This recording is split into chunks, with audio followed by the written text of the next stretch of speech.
саламатсыздарбы. Бүгүн айран кылганды. Айрандан анан курут кылганды үйрөтөм. Жөнөкөй эле сметанага даярдап алдык.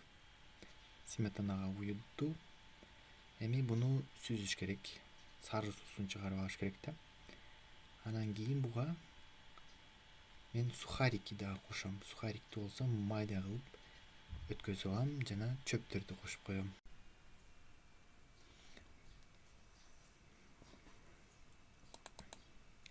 Çöptөрдү да коштум да, себеби бул курут витаминдүү болсун деп атам.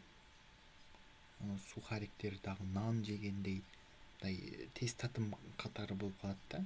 Мындай курут жөнөкөй эле курут эмес, мындай башкача, мисалы ачуук курут, мындай куруттар жасап келген, бирок эми мен анын ичине мындай чөп чарларды дагы, анан сухарикти майдалап дагы кошоюн деп атам.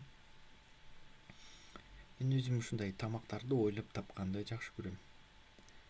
Азыр куурулган сухарик, мыжыгып, томолок эле кылып койбостон, аны мындай узун кылып туруп, анан кол менен мыжыкканда узун болуп калат да.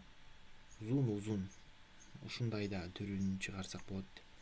Сосиска сыяктуучу, бирок колдун өзү Кудайым жараткандай кыссаң ошондой неме болуп калат экен. Буну кийин бөлүп же болбосо неметип койсо деле болот.